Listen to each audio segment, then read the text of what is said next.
Je vous propose de faire les formalités, c'est-à-dire ma présentation pour commencer assez rapidement, qu'on garde bien du temps pour les échanges. Alors, mesdames, messieurs, mes chers collègues, la délégation aux droits des enfants a décidé de consacrer tout un cycle d'audition à la protection des mineurs, de la détection jusqu'au traitement. Alors, après avoir auditionné les représentants des professionnels de santé, nous auditionnons aujourd'hui les enseignants et les assistants sociaux.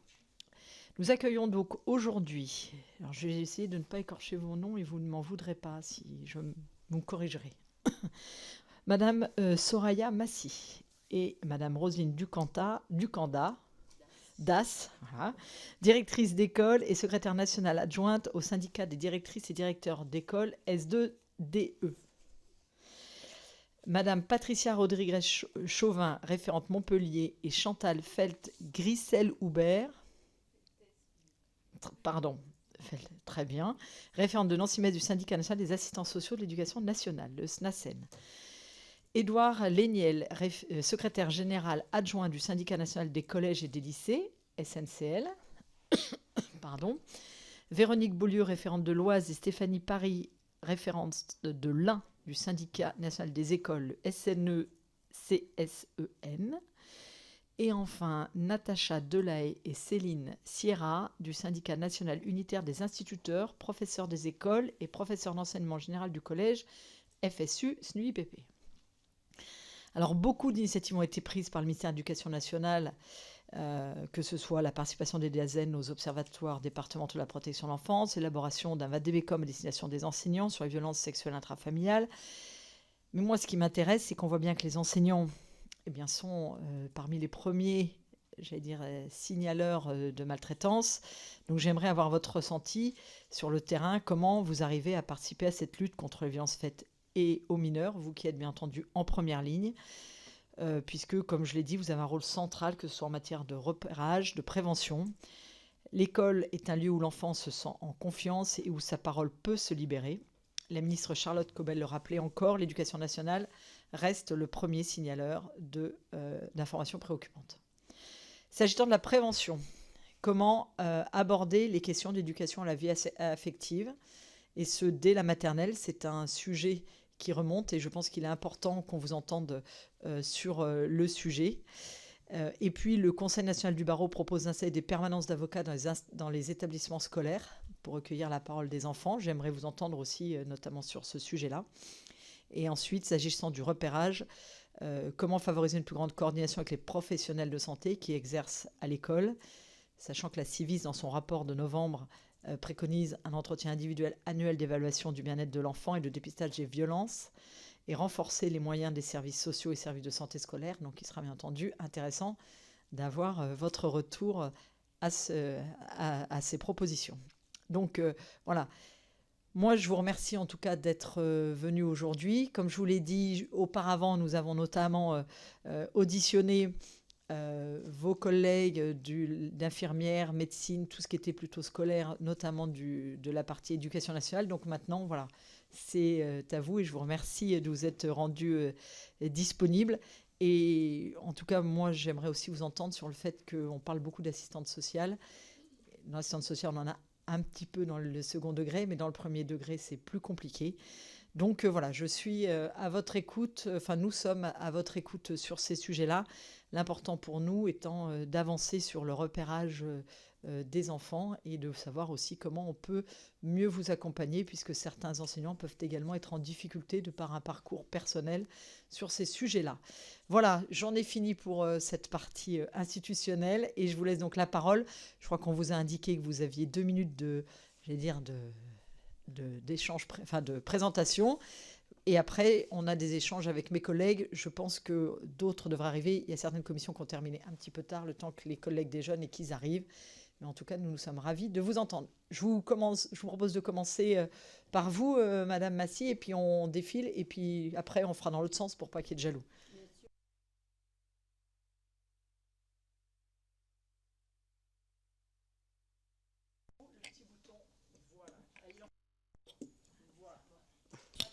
C'est bon ?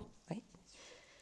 Alors, en tant que directrice d'école, évidemment, on se sent très préoccupée par ce sujet qui nous touchent évidemment, parce qu'on travaille avec les enfants. Et il faut dire que les informations préoccupantes passent toujours par les directeurs d'école. On peut les faire en équipe, mais ils passeront toujours forcément par le directeur. Alors, nous, ce qu'on voulait souligner, c'est que la procédure de recueil et de signalement n'est pas la même selon les départements. Donc, ça peut poser problème. Nous ne sommes pas forcément formés à recueillir la parole des enfants, ni à la transmettre. Donc, on se forme en général sur le tas, comme on dit. Ce qui peut poser problème aussi chez les directeurs, c'est qu'on doit forcément traiter ces cas en urgence et que parfois nous sommes chargés de classe. Donc c'est pas forcément évident à gérer dans l'urgence, justement. Nous gérons les situations d'information préoccupantes avec nos collègues, avec les psychologues scolaires, avec les médecins scolaires. Alors mentalement, ça peut être compliqué. Parce que justement, on manque de formation et c'est évidemment des sujets qui sont sensibles. Mais aussi, on peut avoir peur des représailles des familles parce qu'ils savent forcément que l'information préoccupante vient de l'école. Ce qui a un petit peu changé cette année, c'est que depuis fin septembre, nous ne sommes plus obligés d'informer la famille quand on fait une information préoccupante, quand on suspecte des violences intrafamiliales. Mais à long terme, c'est sûr que la famille sait quand même que l'information préoccupante est venue de l'école. Donc on peut craindre des représailles, on peut être victime de violences de la part des parents suite à nos informations préoccupantes. On souligne quand même que les informations préoccupantes qui viennent des écoles sont toujours prises au sérieux. Et ce qu'on constate au niveau du syndicat, le retour fait par les directeurs, c'est que c'est de plus en plus pris au sérieux et traité dans les temps, surtout depuis les derniers mois. Est-ce que tu veux rajouter quelque chose ? Merci. Merci beaucoup. Après, pour le SNAZEN, c'est comme ça qu'on dit. Je ne sais pas laquelle de vous deux ou les deux prennent la parole. Je vous laisse en tout cas vous organiser. Donc, le SNAZEN-UNSA représente les assistants de service social et les conseillers techniques de service social du ministère de l'Éducation nationale. Dans le cadre de cette audience, nous allons principalement évoquer les spécificités des personnels travaillant au sein du service social en faveur des élèves. Et nous ferons aussi remonter quelques problématiques de nos collègues enseignants dans le premier degré. Nous vous proposons aussi de vous faire parvenir à l'issue de cette audition une contribution commune de l'UNSA sur ces questions. Le SCCFE est un service social spécialisé de prévention globale et de proximité qui relève du droit commun. Tout enfant a le droit de solliciter directement, sans autorisation parentale, le service social de l'éducation nationale. Donc oui, le SCCFE, c'est le service social en faveur des élèves. Donc il apparaît nécessaire de rappeler qu'au cours de leur formation initiale, les assistants sociaux acquièrent des connaissances en psychologie et dans le domaine juridique indispensables à la prise en charge des enfants victimes. Les compétences du SCCFE dans le domaine de la protection de l'enfance sont déjà reconnues et mobilisées au sein des équipes. Le SCCFE permet l'appui et l'accompagnement de la libération de la parole des victimes, la saisine des autorités en charge des mesures de protection et l'orientation des victimes vers des dispositifs d'aide. Quel que soit le professionnel à qui l'enfant choisit de se livrer au sein de l'institution scolaire, le conseil de l'assistance sociale scolaire est souhaitable. D'une part, car le recueil de la parole de l'enfant présente de telles spécificités qu'il ne peut s'improviser. D'autre part, parce que l'expertise de l'assistance sociale sur ce sujet, par sa maîtrise des dispositifs, permet de rassurer et d'accompagner le mineur dans les différentes étapes consécutives à la révélation. Les infirmiers et les psychologues, bien que formés à l'écoute, reconnaissent que la prise en charge leur pose des difficultés car ils ne maîtrisent pas tout le système de protection de l'enfance. Les assistants sociaux et conseillers techniques de service social en faveur des élèves leur apportent régulièrement des conseils dans ce domaine. La Civise a mis en lumière dans son rapport ce que les personnels sociaux au contact des jeunes repèrent au quotidien. Nous ne pouvons que l'en féliciter. Nous sommes d'accord avec l'ensemble des préconisations de la Civise. Les politiques publiques doivent s'en saisir. L'éducation nationale doit se rappeler qu'elle a un service compétent et formé dans ce domaine, mais actuellement sous-dotés pour faire face à cette mission de protection de l'enfance. C'est pourquoi nous soulignons plus particulièrement la préconisation 18 de la Civise, qui est de renforcer les moyens de services sociaux et de services de santé scolaire de la maternelle au lycée. Il est à rappeler que le service social en faveur des élèves intervient majoritairement dans le second degré, période où les jeunes sont le plus à même de révéler ce dont ils sont victimes ou ont été victimes. L'assistance sociale, qui se partage entre 2 à 4 établissements, se mobilise en parallèle de l'accompagnement individuel et du conseil social dans des actions de prévention collective à l'intention de tous les élèves dès la classe de 6e. Le SNAZEN-UNSA revendique depuis de nombreuses années d'intervenir dès le primaire pour une action plus précoce de notre travail de prévention. Cependant, pour ne pas compromettre le travail actuel en prévention et protection de l'enfance dans le second degré, l'intervention en primaire nécessite la création de postes spécifiques. On comptabilise aujourd'hui un assistant de service social. Non, non, là il y a une erreur. Parce que pour un infirmier, c'est pas vrai. Excusez-moi, du coup, j'ai pas le chiffre.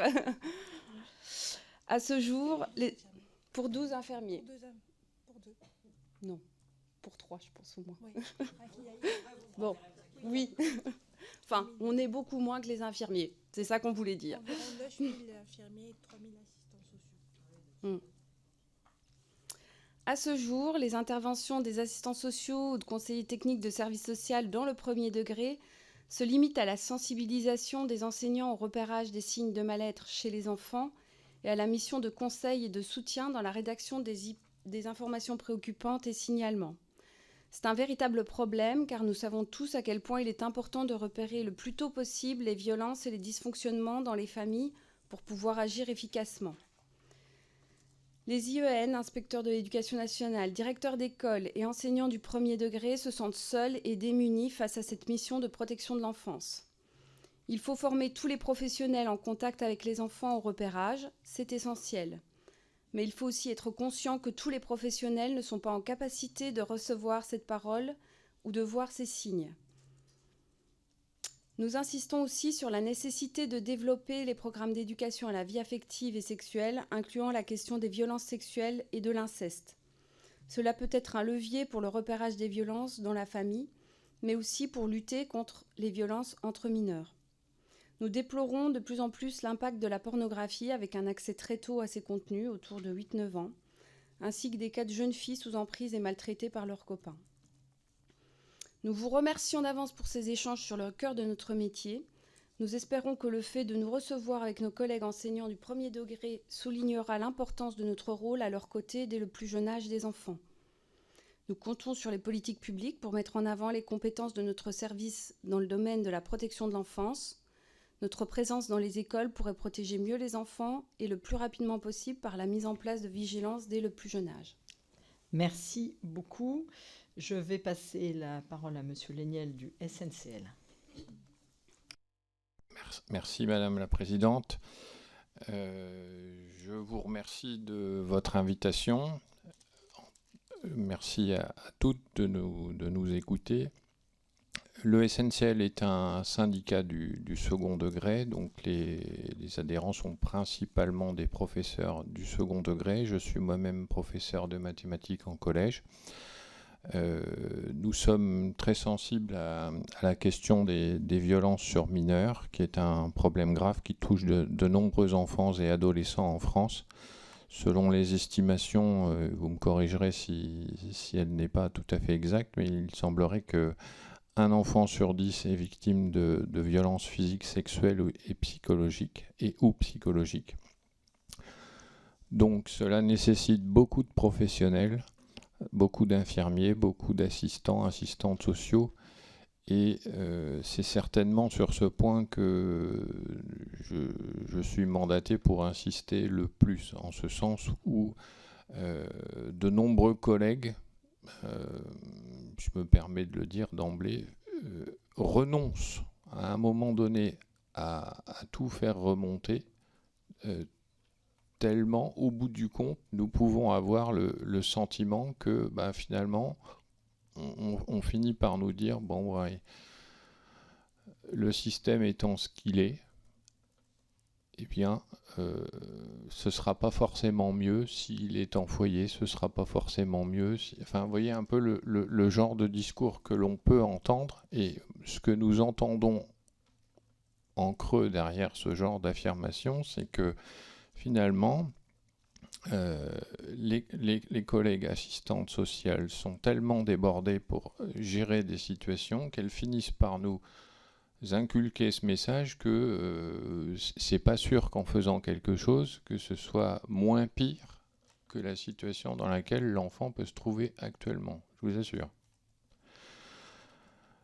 Donc ça peut choquer, hein, mais je vous assure que c'est une réalité qui nous revient souvent du terrain. Et ces violences peuvent avoir des conséquences durables sur la santé physique et mentale des victimes. Je ne vous apprends rien là encore, mais c'est vraiment, selon nous, extrêmement important de prendre conscience que nous aurions besoin de bien plus de professionnels pour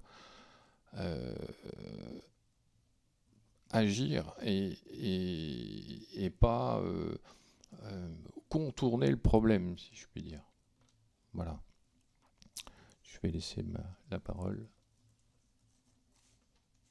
Merci beaucoup. De toute façon, on aura des échanges, hein, parce que moi, au fur et à mesure, en plus, je pense comme mes collègues, on est en train de noter différentes interrogations, donc vous aurez l'occasion d'approfondir les points que vous avez évoqués. Je laisse la parole côté SNE, CSEN. Voilà, bonjour et merci Madame la Présidente de nous permettre de nous exprimer sur un sujet aussi essentiel et aussi impactant au quotidien dans nos écoles qu'est la violence faite aux enfants. Nous sommes toutes deux directrices d'école depuis plus de 20 ans, en école primaire dans l'Ain et en élémentaire dans l'Oise. Mais ce jour, nous sommes représentantes aussi du syndicat national des écoles. Et dans notre syndicat, nous accompagnons les enseignants et les AESH exclusivement du premier degré. Nous sommes toutes en fonction dans nos écoles primaires, maternelles et élémentaires de France. Et afin de préparer au mieux cette audition, on a sollicité tous les collègues des différents départements pour avoir un retour et avoir le même constat en fait. Aboutir au même constat, nous, professeurs des écoles, sommes désespérément seuls. D'abord seuls face à nous-mêmes, car nous ne sommes pas formés ni au repérage, ni à la gestion des situations révélées ou pressenties. Seuls face à nos élèves en souffrance, seuls face aux familles que l'on doit informer de l'ouverture d'une information préoccupante, seuls face à la hiérarchie qui n'aide pas toujours, seuls face à l'outil informatique dans lequel on doit rentrer des faits, mais lesquels et pour quels résultats, car nous n'avons pas ou peu de retour des signalements effectués. Ce préambule est un petit raccourci des écrits des collègues. Nous pourrions aller dans le détail des expériences de chacun. Un IEN qui dit de faire mais qui n'aide pas, une maison départementale des solidarités MDS qui critique par voie téléphonique que l'école signale trop, ça arrive aussi, les menaces verbales et physiques des familles suite aux informations préoccupantes, mais aussi au signalement au procureur de la République. Il est arrivé qu'une enseignante soit menacée parce que la gendarmerie avait révélé à une famille déjà en prise avec la justice et la prison que le signalement venait de la directrice d'école, ce qui lui a valu d'être un déversement de menaces verbales et physiques. Nous sommes nombreux à l'avoir vécu et tous les jours des enseignants faisant leur devoir le vivent. Mais qu'il est difficile de ce devoir quand les menaces sont faites le soir, à la sortie de l'école, sur le parking, quand cela concerne l'enfant d'une personne sous emprise, alcool, drogue, d'un notable également, d'un élu éventuellement. Malgré cela, nous informons, nous signalons, peut-être pas assez, mais il y a les doutes, la peur de se tromper, d'une mauvaise interprétation de signes faibles, de mettre en déroute une cellule familiale également déjà fragilisée, de faire une information préoccupante contre un foyer de l'enfance. Ça arrive aussi. Et nous, professeurs des écoles, sommes seuls pour affronter tout cela. Alors nous peinons à voir ces violences qui ne sont pas que physiques, mais aussi verbales, psychologiques et sexuelles. Alors qu'en maternelle, nous pouvons observer des enfants plus spontanés. On a remarqué qu'en élémentaire, cela devenait déjà beaucoup plus compliqué car les élèves développent des techniques pour cacher ce qu'ils vivent. Et l'écoute de l'enfant ne se fait pas toujours dans de bonnes conditions parce qu'on est dans un temps de classe. Et que dire des enfants en situation de handicap qui vivent aussi ces maltraitances et ces violences. Les collègues remarquent que la période Covid a augmenté le phénomène de maltraitance dans les foyers. Tous sont sensibilisés par ce qu'ils voient et par les statistiques qui leur sont fournies, mais tous se sentent démunis et souvent impuissants. Donc, dans notre syndicat, on a beaucoup réfléchi également. Ce qui pourrait être amélioré pour le repérage et la prévention, ce que vous nous avez demandé. Mais ces violences qui sont trop souvent présentes engendrent des traumatismes sur la vie des adolescents puis des adultes en devenir. Et ces violences, on sait qu'elles risquent d'être reproduites par la suite. Donc voilà, c'était notre petit constat national. Merci beaucoup. Je laisse la parole au dernier syndicat, le FSU SNUIPP.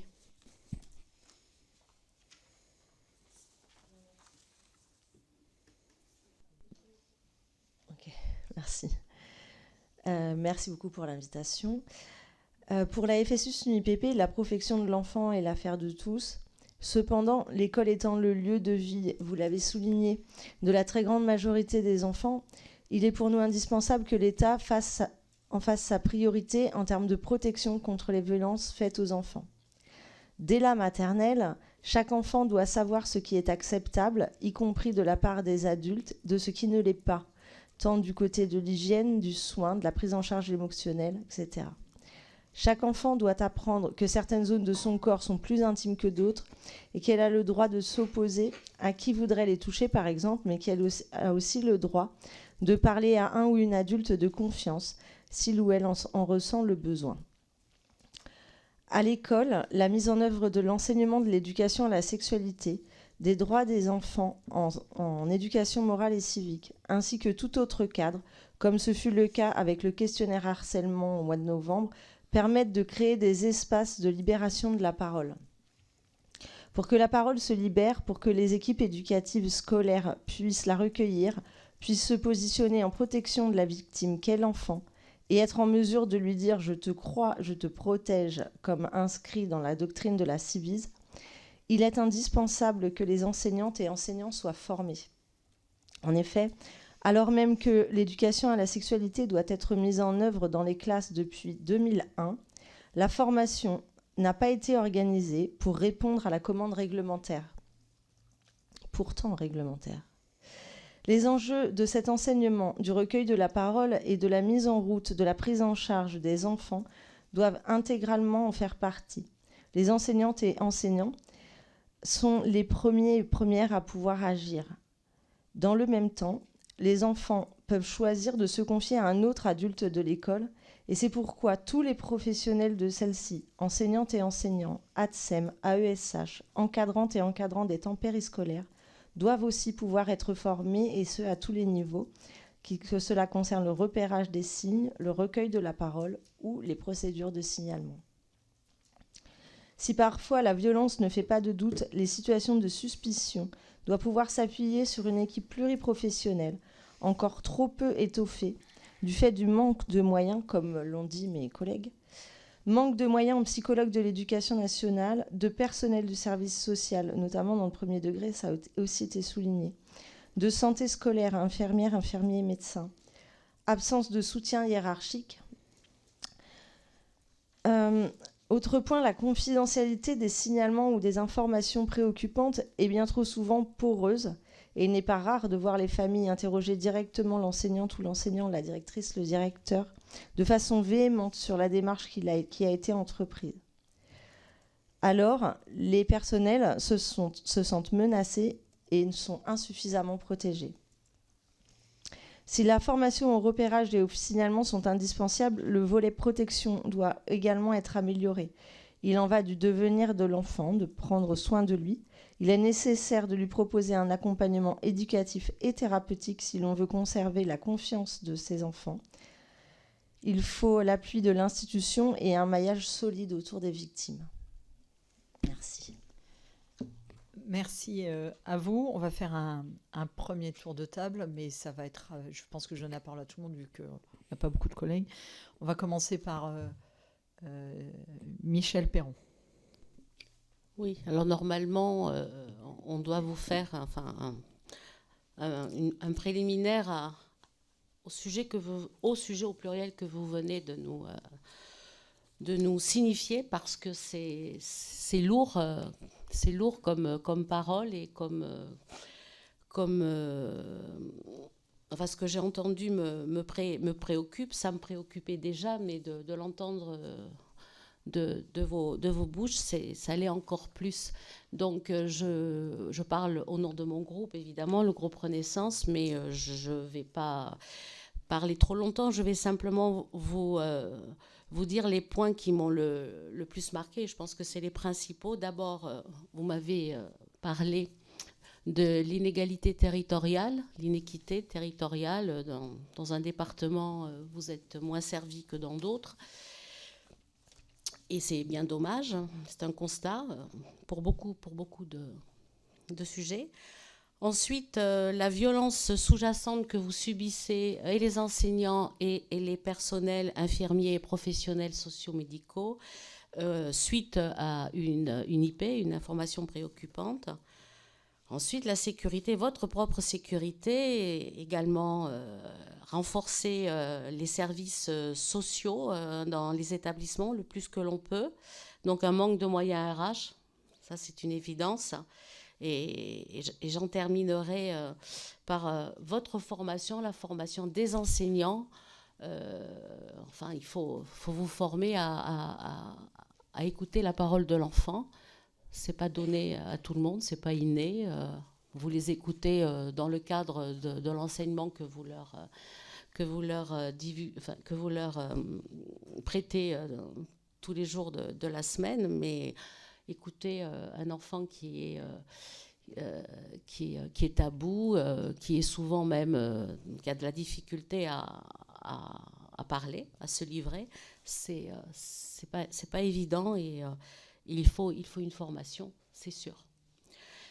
Et je voulais vous dire simplement pour terminer que l'école ne signalera jamais assez trop.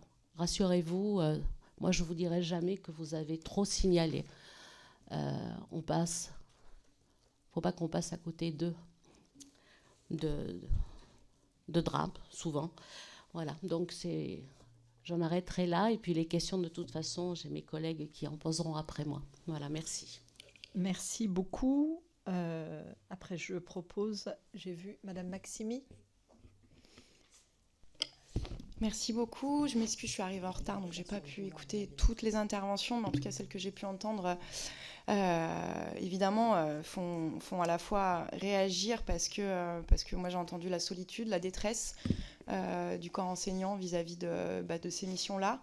Moi, je suis donc députée, je suis du groupe La France Insoumise, et avant d'être élue, j'étais éducatrice spécialisée, donc du coup, je travaillais en protection de l'enfance, et du coup, j'avais à traiter aussi des situations communes avec l'éducation nationale, et je pouvais constater évidemment des manques de dispositifs, de soutien, d'étayage, de relais et de formation. Ça, c'est une certitude. Les missions, elles sont là. Vous êtes en première ligne, évidemment, dans la vie quotidienne des enfants, dès leur plus jeune âge, jusqu'à d'ailleurs leur majorité, dans la plupart des cas. Et on se rend compte de ce que vous avez pu dire, c'est il n'y a pas les outillages pour être au plus près à la fois du diagnostic, mais aussi de quels outils sont disponibles pour vous. Et il y a aussi des injonctions contradictoires de ce que j'ai entendu, où on vous dit que c'est trop. Et moi, je rejoins ma collègue, c'est que en ce qui concerne les violences faites aux enfants et l'intérêt supérieur de l'enfant, parce que c'est bien de ça dont il s'agit, c'est jamais trop. Enfin, le doute doit aller vers le fait de signaler. En fait, s'il y a doute, c'est qu'il y a inquiétude. Et ensuite, il faut que la chaîne suive derrière. Et moi, mon inquiétude, elle est là aussi. C'est que j'entends vos difficultés, vous, à pouvoir porter. Et je trouve, par exemple, c'est pas normal que ce soit à vous d'annoncer une information préoccupante aux familles. Enfin, je pense qu'il y a des places, il y a des rôles, et il faut aussi différer et distinguer les rôles de chacun. Et ma deuxième inquiétude, c'est la chaîne qui suit derrière. Tous les départements n'ont pas une cellule de recueil des informations préoccupantes, par exemple. Ça veut dire qu'il y a un problème aujourd'hui qui fonctionne correctement. Perrine, non, okay. Je suis désolée. Qui fonctionne correctement. Ouais, qui fonctionne correctement. Enfin, on le voit, c'est aujourd'hui, il y a une embolie aussi du côté de la protection de l'enfance par un manque à la fois de professionnels, de fonctionnement, de moyens. Et je pense que c'est encore plus compliqué quand on essaye de signaler au bon endroit comme vous essayez de le faire. Et après, des fois aussi de constater que derrière, ça ne suit pas. C'est aussi ce que vivent les professionnels de la protection de l'enfance, de se rendre compte aussi que derrière, il s'agit de l'intérêt supérieur de l'enfant et qu'en fait, ça dysfonctionne. Et là, il y a un gros problème. Donc, il faut effectivement renforcer les services sociaux à la fois dans l'éducation nationale. Mais moi, je rappellerai aussi, par exemple, moi, j'ai fait une bataille sur le Ségur, que les personnels de services sociaux, qu'elles soient psychologues, infirmières scolaires ou assistants de services sociaux, n'avaient pas droit au Ségur dans l'éducation nationale. Donc il y a aussi un enjeu aujourd'hui de revaloriser aussi ces métiers-là, que ces personnes, notamment des femmes particulièrement, soient justement rémunérées. Sur l'inégalité territoriale, ça c'est inacceptable. De se rendre compte qu'un enfant n'a pas les mêmes chances en fonction de là où il vit. Et ça, dans un pays comme le nôtre, c'est vraiment quelque chose qu'on doit corriger. Et je voulais juste rajouter un dernier point. C'est aussi, on a un contexte médiatique qui s'offre à nous au niveau de la Civise. J'insiste là-dessus parce qu'il y a eu une avancée quand même importante avec les travaux de la Civise. Je pense que ça a fait froid dans le dos à tous les enseignants de se dire dans sa classe combien d'enfants j'ai en face de moi. Et donc il faut, et là c'est un peu un appel, contrairement à ce que je vois dans le carnet enchaîné aujourd'hui, c'est qu'il faut faire confiance à la Civise, il faut renforcer ses moyens, il faut continuer ces missions-là parce qu'elles sont essentielles à la fois pour les professionnels mais aussi pour les enfants parce que oui, ils ont des droits, il faut les écouter, il faut les croire. Voilà. Merci beaucoup, je donne la parole à Madame Martin. Merci Madame la Présidente, merci à vous tous de vos témoignages. Moi, j'aurais beaucoup de choses à vous dire. J'ai entendu aussi, nous sommes désespérément seuls, nous nous sentons impuissants, nous sommes démunis. Alors moi, je voudrais vous parler de deux choses. La médecine scolaire et plus globalement le pôle médico-social, psychologue, infirmière, qui, dans le secteur primaire, n'existe pas encore de manière, en tous les cas, structurée comme il peut exister dans le secondaire. Et moi, j'anime aussi un groupe d'études au sein de l'Assemblée nationale sur les violences intrafamiliales. Et on ne sait que trop que le repérage notamment des violences sur les enfants, notamment, dépend de la mobilisation de toutes les personnes, de tous les acteurs qui, à un moment donné, sont dans la sphère de l'enfant. Et c'est vrai que, outre les personnels pédagogiques, les équipes pédagogiques, sur qui, je le dis souvent parce que je le constate aussi sur le terrain, je suis conseillère départementale aussi dans les Alpes-Maritimes, je vois combien tout repose sur les épaules des directeurs d'école, des chefs d'établissement, des collèges et des lycées, et que ça repose vraiment sur leur volonté, sur leur détermination, que oui, souvent, effectivement, certains baissent les bras parce qu'ils sont désespérément, effectivement, seuls dans leur établissement, qu'ils n'ont même pas d'infirmière, qu'ils n'ont pas de médecin scolaire. Et quand ils en ont, les médecins scolaires, ils nous l'ont dit la dernière fois qu'on les a reçus ici en délégation droits des enfants. Ils passent leur temps à faire quoi ? À faire des PAP, à signer des PAI. Et ils n'en peuvent plus de ça, même si, attention, c'est très important parce qu'il faut aussi, bien sûr, prendre en compte la situation des enfants qui ont ces handicaps qui nécessitent des PAP et des PAI. Mais voilà, comment vous verriez l'évolution de la médecine scolaire, du psychologue, de l'infirmière, qui sont, je trouve personnellement, la pierre angulaire du repérage dans tous les cas, et puis du suivi, parce qu'il n'y a pas que le repérage, il y a aussi la prévention, le repérage et l'accompagnement des enfants qui sont en situation de maltraitance. Et puis je voulais aussi vous parler de la violence sexuelle entre mineurs, parce que c'est un phénomène dont on parle assez peu. Or, un rapport du Sénat publié en 2022 a indiqué que 59,7% qu'il y a eu une hausse de 59,7% de violences sexuelles entre mineurs. Alors, ce n'est pas toujours évidemment malveillant. Il y a des fois, voilà, surtout en maternelle ou en primaire, la recherche de la connaissance de son corps, etc. Mais il y a des violences sexuelles entre mineurs qui peuvent laisser de graves traumatismes. Donc, est-ce que vous le voyez, ça, dans vos établissements et comment vous le gérez ? Merci. Merci. Ce que je pose, si mes deux autres collègues ont des questions, je vous donne la parole, Madame Dubré-Chirat. Oui, merci Madame la Présidente, merci messieurs, dames pour vos interventions. Moi, je voulais revenir sur le fait qu'effectivement, on est dans un climat de violence important, quel que soit l'âge des enfants, que ce soit intrafamilial ou lié à l'utilisation des réseaux sociaux qui s'abaissent aussi en âge. Et donc, la nécessité de signaler.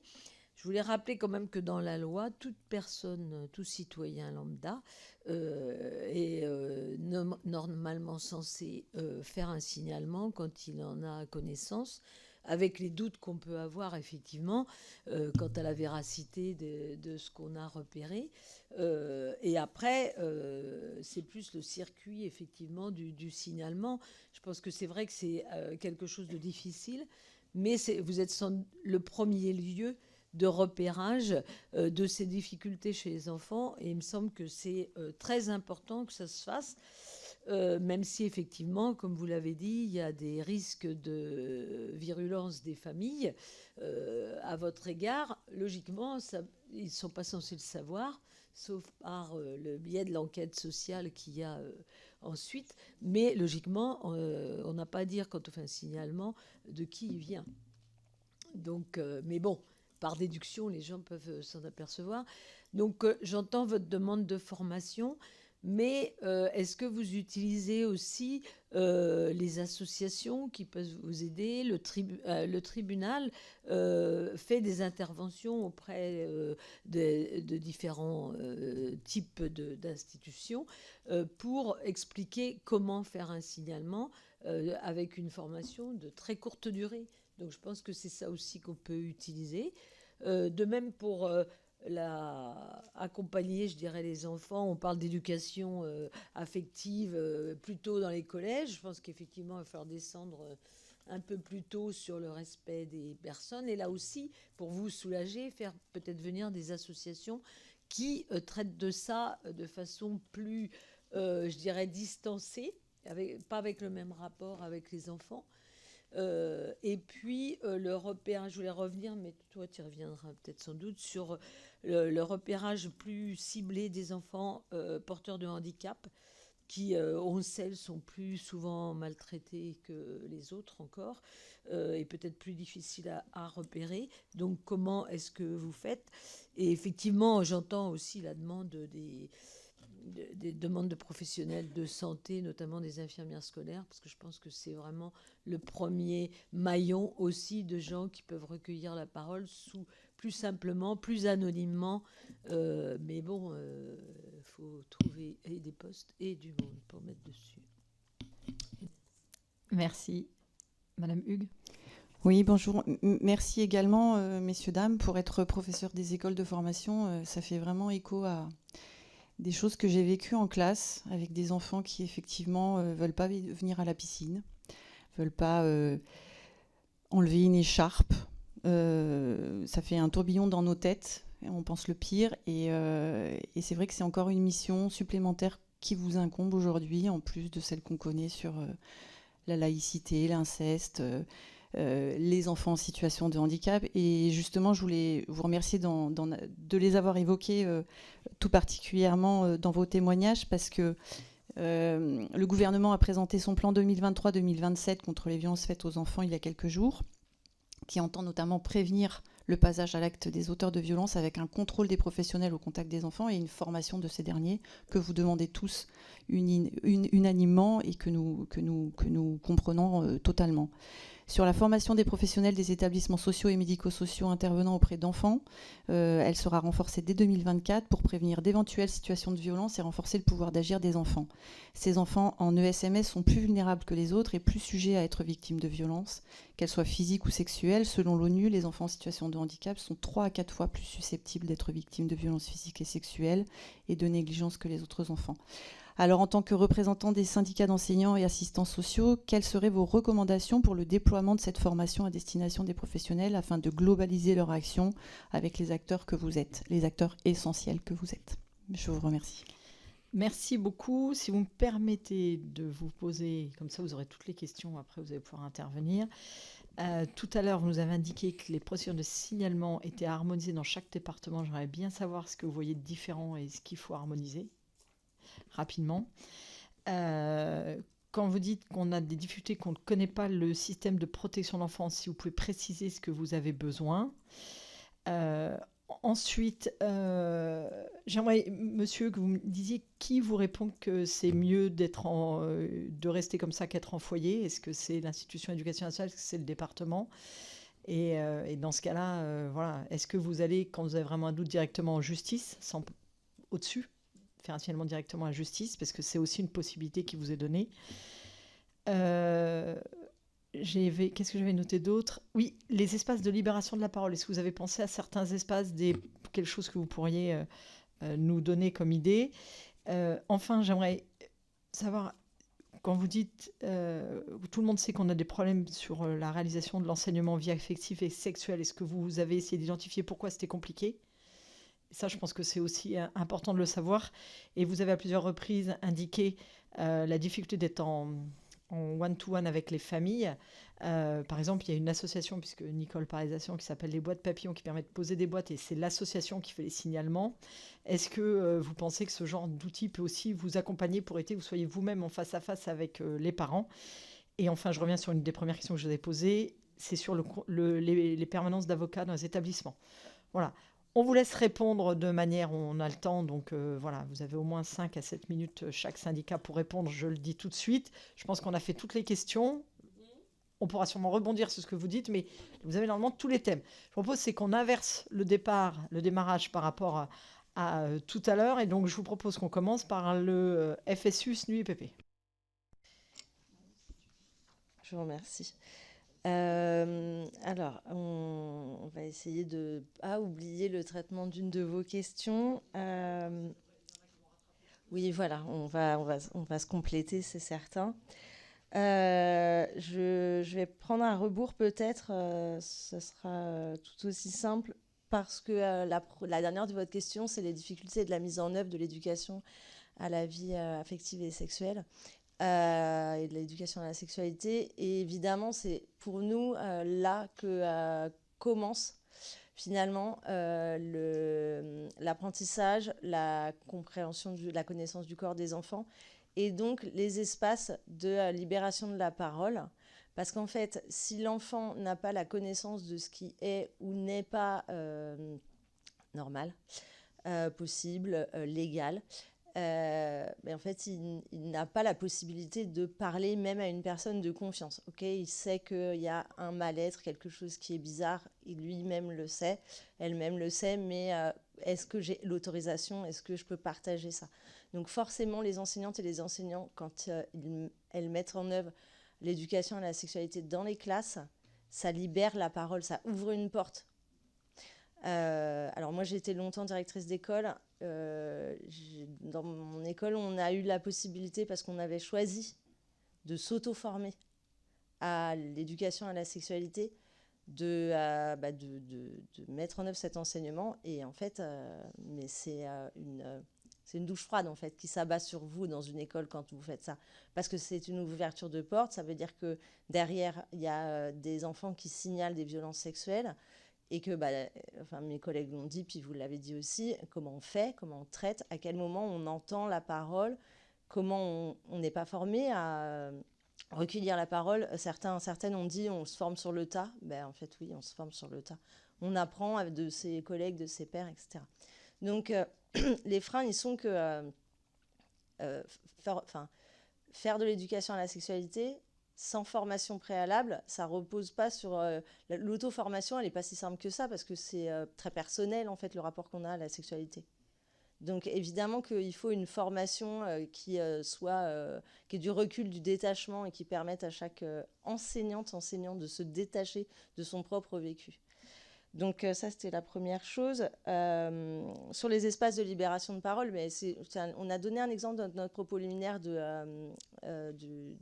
recueil du questionnaire harcèlement, avec lequel nous, on avait des questions au niveau de la FSU SNU-PP sur la partie harcèlement, mais on n'avait pas forcément en tête qu'ils puissent questionner les enfants jusqu'à se dire, en fait, là, peut-être ce que je vis, c'est pas... Il y a un problème et je vais le dire à mon enseignante maintenant, à mon enseignant.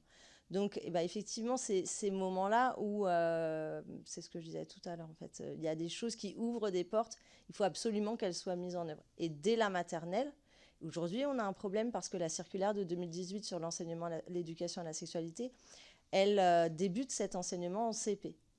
Donc, on a un problème parce qu'elle ne débute pas en maternelle. Donc, il faudrait aller vers un élargissement et que l'école, que cet enseignement puisse débuter en maternelle.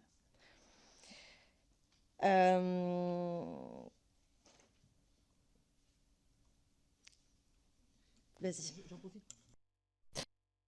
Rajouter que par rapport à l'enseignement, à l'éducation, à la vie affective et à la sexualité, c'est qu'il faut une formation solide pour aussi pouvoir, parce que ça s'est beaucoup vu à chaque rentrée, quand il y a des réunions de parents, les parents sont très réticents et viennent demander dès la première réunion du mois de septembre, allez-vous faire de l'enseignement à la sexualité? Parce que eux, c'est comme ça qu'ils le comprennent. On va leur apprendre la vie sexuelle. Et ça, si on n'a pas une formation derrière pour expliquer quels sont nos objectifs et les tenants et les aboutissants de cette éducation, c'est compliqué. Et effectivement, ma collègue a raison. C'est-à-dire qu'aujourd'hui, là aussi, dans les textes et dans la dernière circulaire ministérielle, il est bien dit qu'on doit faire une information aux familles en conseil d'école de l'existence de l'éducation à la sexualité dans l'école. Mais il faut rassurer les familles. Il faut expliquer ce que c'est, ce qui est sous-entendu derrière éducation à la sexualité. Évidemment que si on explique clairement aux familles qu'on travaille la connaissance du corps, si on explique qu'on travaille la relation aux autres, si on explique qu'on travaille la sphère de l'intimité, on n'est pas dans de l'éducation sexuelle. Et donc, il faut être capable, mais chaque enseignant n'a pas encore travaillé sur, effectivement, le fait d'être capable de l'expliquer simplement. Oui, voilà, effectivement. Et par ailleurs, après, il faut aussi être en capacité. Alors, mes collègues l'ont dit, une fois qu'on a repéré, qu'est-ce qu'on fait? Comment on accompagne l'enfant pour lui garantir qu'on va le ou la protéger? Quelle démarche on met en œuvre? Ça aussi, c'est compliqué. Et là-dessus, on est très peu formés. Les directrices et les directeurs d'école, dans leur formation, ont quelques notions. Mais c'est quand même très succinct, hein. Et puis, les personnels en général n'ont pas du tout, ne savent pas faire un signalement. Qu'est-ce qu'on met dans un signalement? De quelle manière on le rédige? Voilà, donc il faut absolument aller vers ça. Et puis derrière, et puis aussi expliquer quelles sont nos ressources. Elles sont pas très nombreuses, hein, en réalité, dans le premier degré. Et là, moi, je parle pour le premier degré. Hein, elles sont pas très nombreuses parce que effectivement, les assistantes sociales sont peu nombreuses dans le premier degré. Hein, c'est une pour le département quasiment, hein, en tous les cas, qui est référente. Donc, on va s'adresser systématiquement à la même. De temps en temps, il y a des villes qui ont une santé scolaire. Donc, mais ça ne peut pas reposer uniquement sur les communes. Il n'y a que les grosses villes, hein, dans certaines, qui mettent en place une santé scolaire. Donc voilà. Il y a ensuite la relation avec les familles, parce que de toute façon, les familles, elles finissent toujours par savoir que le signalement, il vient de l'école. Donc en fait, être plusieurs à être capable de recevoir la famille, ne pas être seul en enseignant, mais d'avoir un tiers, c'est-à-dire l'équipe de circonscription. Vous parliez des avocates et des avocats du barreau. Oui, les magistrats, ben, peut-être. Enfin voilà, avoir... donc il y a forcément un entourage en fait à créer pour prendre en charge la famille, qui n'est pas forcément c'est pas à pointer du doigt, mais quelle que soit la violence, la famille, elle peut aussi être aidée, accompagnée, avoir besoin d'un accompagnement. Et donc, il faut aussi le penser, c'est-à-dire que, voilà, après, derrière, il y a beaucoup de choses qui sont en jeu. Je vais vous demander juste de conclure. Oui. Et après, on verra, on verra laisser tout le monde parler. Le syndicat SNEC et SEN. Alors, oui. Donc, en fait, le repérage, je vais juste repartir au début du repérage. Je pense qu'on l'a tous, on a tous en tête, hein, la baisse de résultats, les tristesses, les troubles de l'attention, etc. Je ne vais pas revenir dessus. Mais on se demandait s'il était possible de faire une grille nationale d'observation, en fait, pour aider les collègues, les équipes enseignantes dans le repérage, mais un repérage qui se ferait sur plusieurs années. Parce que c'est vrai que un enseignant peut avoir vu quelque chose à un moment donné. Bon, ben, si on en garde trace et puis ça revient quelques années après, de pouvoir l'avoir un petit peu déjà noté dans l'établissement, ça pourrait être aussi une manière de poursuivre le suivi des... Excusez-moi, juste pour bien comprendre, c'est la grille qui vous permettrait de savoir s'il y a information préoccupante ou quoi? Non, c'est une grille d'observation en fait d'élèves, par exemple. Des fois, on ne sait pas, on pressent. Je ne sais pas, beaucoup d'entre nous avons été enseignantes et des fois, on a des ressentis, des intuitions, mais il n'y a rien de vraiment factuel parce qu'on ne peut pas. Et c'est là où c'est compliqué de remplir une IP parce qu'on doit être factuel et on ne doit pas mettre du ressenti. Et voilà, quand on se base sur des ressentis, ben voilà, on peut peut-être avoir quand même la possibilité de noter, en tous les cas en interne, des choses et d'être en vigilance accrue en fait sur certains enfants, sur certaines familles.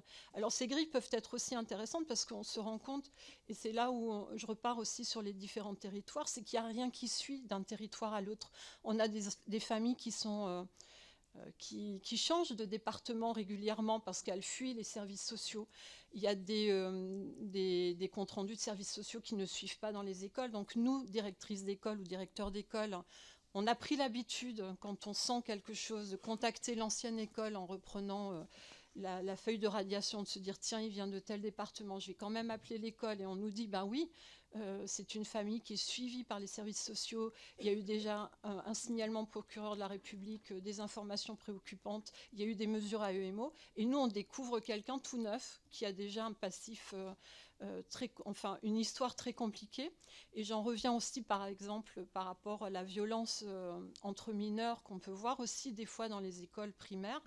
C'est que ce sont des enfants qui vont faire subir à d'autres, alors qu'on n'a pas leur histoire, ce qu'ils ont subi en intrafamilial ou en foyer également. Parce que ça nous est arrivé d'avoir des enfants de l'ASE qui avaient des parcours mais chaotiques, une histoire terrible, hein, qui dans les toilettes pratiquaient des choses. Voilà, c'est aussi la violence qu'on peut vivre à l'école entre mineurs. Donc c'est des choses qui sont très révoltantes au niveau des enseignants parce qu'on nous dit oui, mais non, il y a le secret, on ne peut pas dire...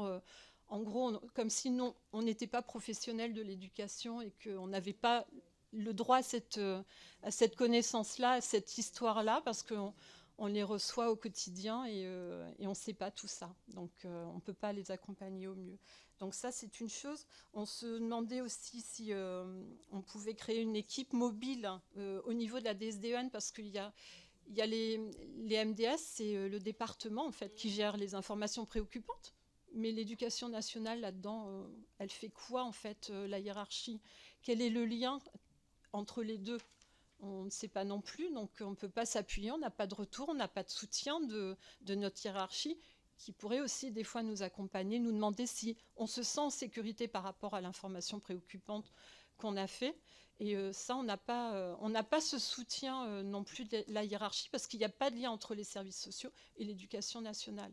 Vous parliez également de faire appel aux avocats, au tribunal. Et on voudrait rebondir aussi sur cette nécessité que les familles n'ont plus, c'est la connaissance des lois, des droits, des devoirs, des obligations parentales, où on est obligé de refaire à chaque fois quand on a même une équipe éducative, de dire mais madame, monsieur, non, vous avez une obligation de soins, vous devez l'emmener chez le médecin, votre enfant ne mange pas suffisamment ou est dans une hygiène déplorable, ou non, vous n'avez pas le droit de frapper votre enfant. Ah bon, comment ça? Mais si mon enfant ne fait pas ce qu'il faut à l'école, vous avez le droit de le gifler.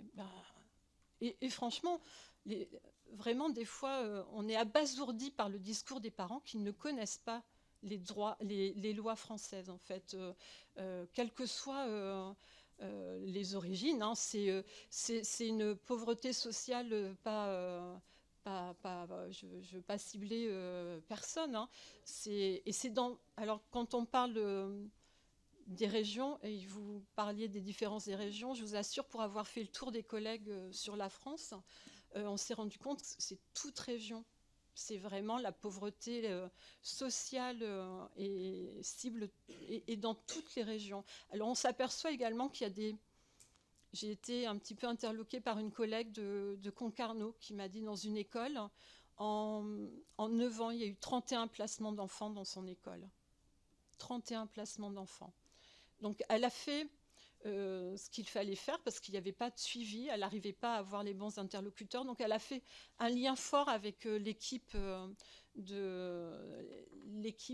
référents sociaux un petit peu de Concarneau. Donc elle s'est rendue compte qu'effectivement que c'était un quartier où il n'y avait plus aucune mixité sociale, où il y avait beaucoup d'alcoolisme et où les enfants étaient particulièrement en souffrance. Donc c'était de sa propre initiative, hors réseau établi, voilà, elle a réussi à faire un lien fort avec les bonnes assistantes sociales, les bons professionnels pour pouvoir faire le suivi de ces familles-là. Par rapport, voilà, coordonner des réseaux de proximité, parce qu'en fait, on n'a pas de retour du tout. On n'est pas forcément rappelé par les assistantes sociales ou les mesures AEMO, ça suit très longtemps après. On peut être convoqué à la gendarmerie des mois, voire des années après, parce qu'il y a eu quelque chose de grave. Et on revient, on vous dit, oui, mais vous aviez fait une information préoccupante il y a 5 ans. Il y a 5 ans, et cet enfant ne va pas bien, et on n'a jamais eu de retour, en fait. Je pense qu'on l'a tous vécu à un moment donné aussi dans nos fonctions. Donc on avait reparlé de la formation des procédures qui doivent être claires et les mêmes pour toutes. Les collègues du 59-62, eux, ont une manière de procéder différente. Au moindre doute, ils doivent faire une information préoccupante. Donc eux, c'est clair, voilà. Au moindre doute, quoi que ce soit, c'est une IP. Donc c'est une manière de fonctionner. Dans d'autres départements, on peut reprocher qu'il y ait trop d'informations préoccupantes parce que ça engorge un petit peu, ils doivent faire le tri. On a eu également un retour d'une MDS qui faisait le tri des IP. Non, on préfère gérer telle chose plutôt que telle autre. Ah oui, c'était pas dans le Pas-de-Calais, non, c'était dans un autre département. Non, ça c'était dans un autre département. Je crois que c'est. Oui, c'était le département. Voilà, des fois ils vont hiérarchiser en fait ou faire le tri dans les informations préoccupantes parce qu'ils ne pas sur dossier, sur papier. Donc nous-mêmes, le retour qu'on a, c'est on fait des IP, mais est-ce qu'elles servent? Voilà, c'est un petit peu le retour de bâton. Est-ce qu'on prend du temps pour faire ça en dehors de la classe, le soir Vous parliez des formations, de faire venir justement les avocats, mais on n'a pas le choix de nos formations. On aimerait bien tous être formés et que ce soit la priorité justement de nos formations, ce sujet-là. Je vais vous demander pour laisser la parole à vos collègues, je passe la parole au SNCL. Ah oui, je voulais juste rajouter une chose par rapport à la sexualité. Voilà, on souhaiterait, on se dit c'est difficile justement de parler de sexualité à l'école. On voulait peut-être proposer le terme d'intimité, l'éducation à la vie affective et à l'intimité à l'école primaire. Voilà, c'était une nuance qui pouvait être des fois pour les parents aussi. Merci beaucoup. Monsieur ? Je voudrais revenir principalement sur 3 points que vous avez évoqués, mesdames. La formation, tout d'abord.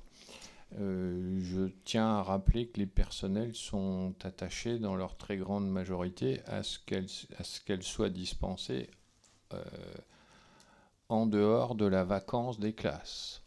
Bon, je tenais à le souligner. Le deuxième point, vous avez été plusieurs à dire on ne signale jamais trop. Et ça a été formulé parfois différemment, mais enfin j'ai retenu cette expression-là. Moi je la complète, mais on finit par se censurer. Alors, pour me faire mieux comprendre, je vais illustrer avec un exemple. Donc, il s'agit d'une élève seule, élevée par sa mère. Il y a une grande sœur également, une grande sœur en décrochage scolaire. La sœur et la mère consomment de l'alcool, de la drogue. Il y a un faisceau qui laisse à penser qu'il peut y avoir de la prostitution s'agissant de la grande sœur. Tout ça mène à une petite sœur qui est scolarisée au collège, qui est livrée à elle-même. Il y a beaucoup d'absentéisme, des problèmes d'hygiène. Plusieurs signalements ont été effectués, donc par les personnels du collège, mais pas jusqu'au dernier, hein, vous savez, celui qui déclenche toute une procédure. Donc l'absentéisme est réel, mais bon, voilà, la jeune fille sait revenir juste à temps. Donc il y a de gros soucis scolaires, donc tout le monde perçoit le problème dans l'établissement. Donc l'assistante sociale est informée, évidemment. Alors, pour brosser le tableau et aussi ne pas être uniquement à charge, mais également à décharge, je précise que l'assistante sociale est à 80%, qu'elle est affectée sur plusieurs établissements, qu'elle a en responsabilité 1200 élèves, donc sur 4 établissements différents. Et l'assistante sociale, accrochez-vous bien, de nous dire, bon, finalement, elle n'est pas battue, ce ne sera pas mieux en foyer. Donc, la situation a perduré et perdure.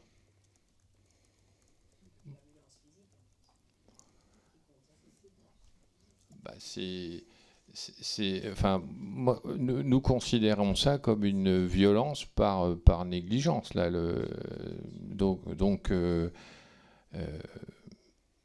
effectivement, il y a plusieurs problèmes qui se cumulent. Il y a à la fois l'absentéisme et cette négligence venant de la maman, mais tout ça pour arriver au fait que il y a peut-être, comme le disait la collègue, des signalements qui, entre guillemets, prenez pas mal que je le dise comme ça, mais qui plaisent plus que d'autres. Comme si, bon, là, finalement, allez, tout bien sous-pesé à la grosse louche, bon, allez, il y a pire.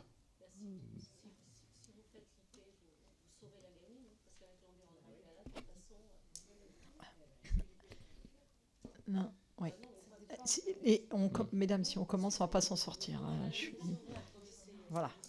Oui, je comprends. Mais enfin, en tout cas, c'était clairement à cette situation précise que je pensais et faisais allusion tout à l'heure. Voilà. Donc j'espère que ça vous précise un petit peu les choses et que ça vous permet de comprendre mon propos. Et le dernier point, bon, mais tout est lié, hein, c'était parler du besoin criant de plus de personnel. Hein. Vous avez parlé de besoin RH, bon voilà, on est dedans, parce que je ne peux pas imaginer qu'un professionnel puisse en arriver à raisonner comme ça s'il n'est pas justement complètement débordé, s'il n'est pas complètement conscient que autour de lui c'est la même chose. Et voilà, donc mon propos est de dire, il faudrait plus de médecins, il faudrait plus d'infirmiers, il faudrait plus d'assistantes sociales. Voilà. Je ne vais pas être plus long, mais voilà ce que je tenais à souligner. Pardon. Merci beaucoup. Je vais donner la parole au SNACEN. Merci. Donc c'est difficile d'entendre ce que vous venez de dire, hein. Mais bon, après c'est une réalité. Il n'y a pas beaucoup d'assistantes sociales à l'éducation nationale. Moi, je voudrais vous expliquer un petit peu notre rôle, parce que c'est vrai qu'on n'est pas très présent et je pense que beaucoup d'entre vous ne savent pas réellement, finalement, notre rôle dans les établissements, c'est justement, quand on a des situations comme ça, d'essayer de rencontrer les parents.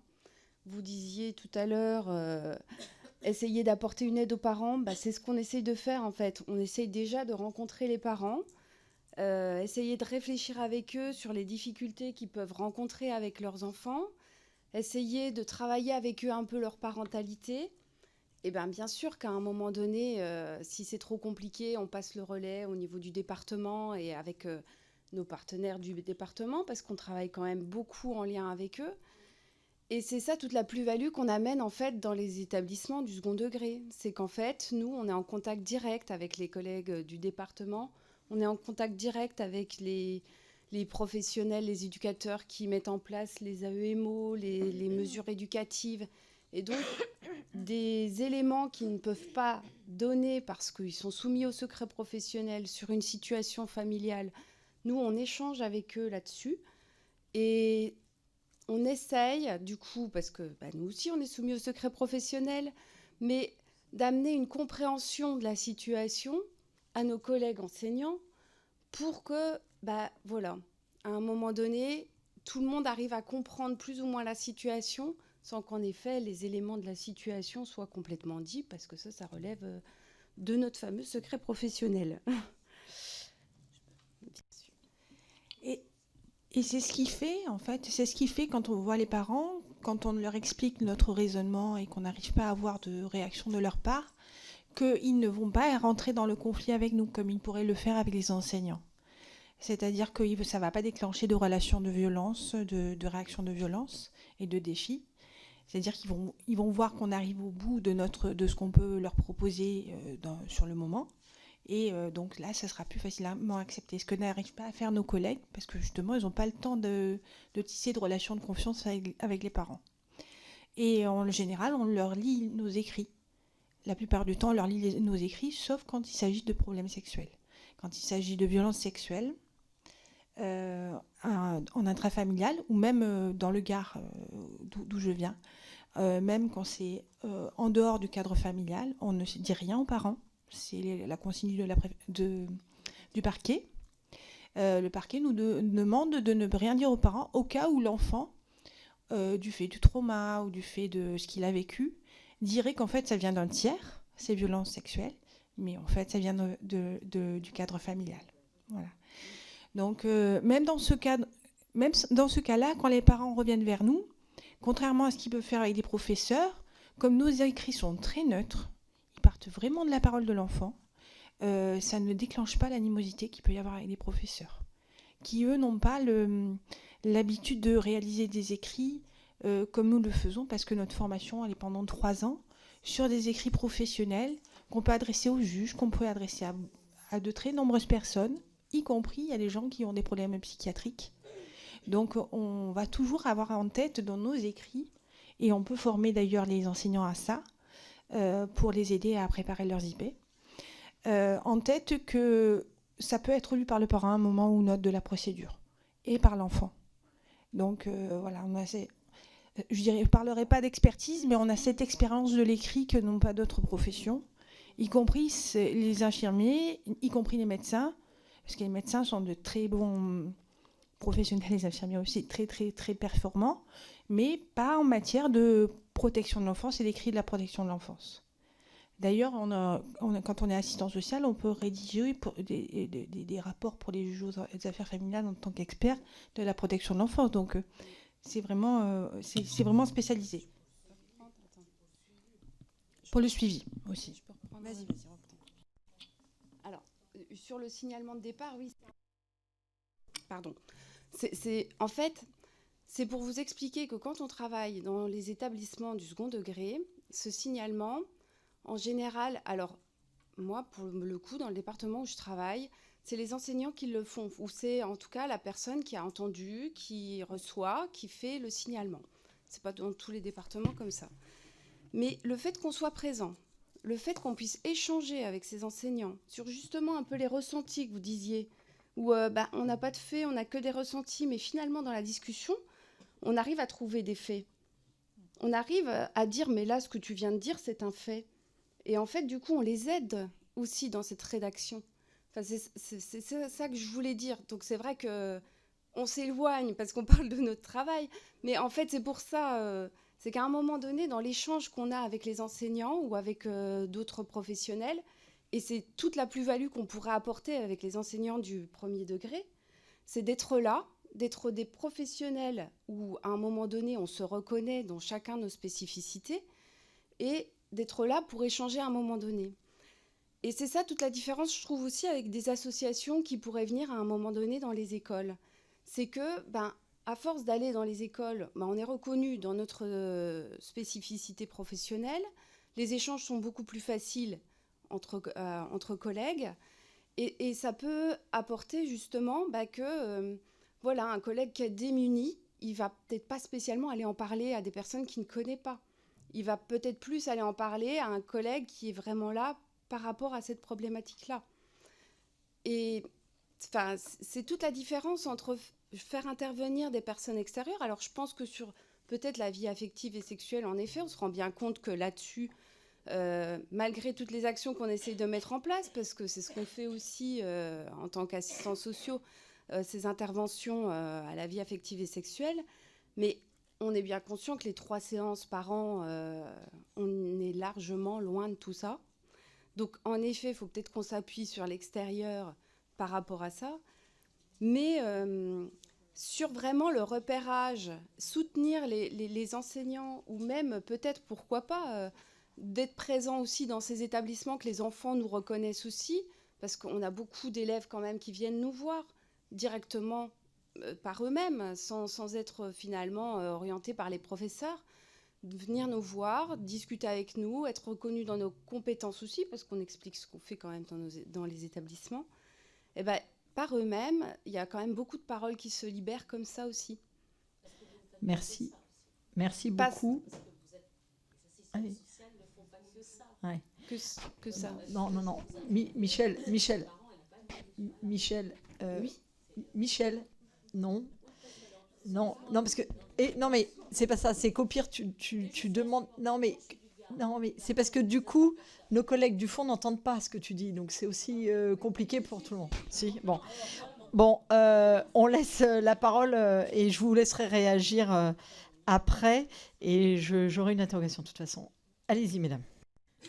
Bon, alors je vais rebondir sur ce que vient de dire madame, parce que nous sommes dans les écoles élémentaires et maternelles démunis par rapport aux assistantes sociales, aux infirmières et aux médecins scolaires. Nous n'en avons pas, sauf si les communes mettent les moyens. Alors j'ai une école de 425 élèves, je suis un petit collège, et heureusement que j'ai une infirmière, parce que sinon je pense que je n'aurais pas eu le temps de gérer tout ça. Ça, c'est une première chose, c'est au niveau des moyens que nous n'avons pas, parce que l'éducation nationale ne met pas les moyens. Dans une autre commune, j'avais une infirmière qui venait une fois de temps en temps pour juste signer les PAI, c'est tout, alors que c'est moi qui l'ai monté.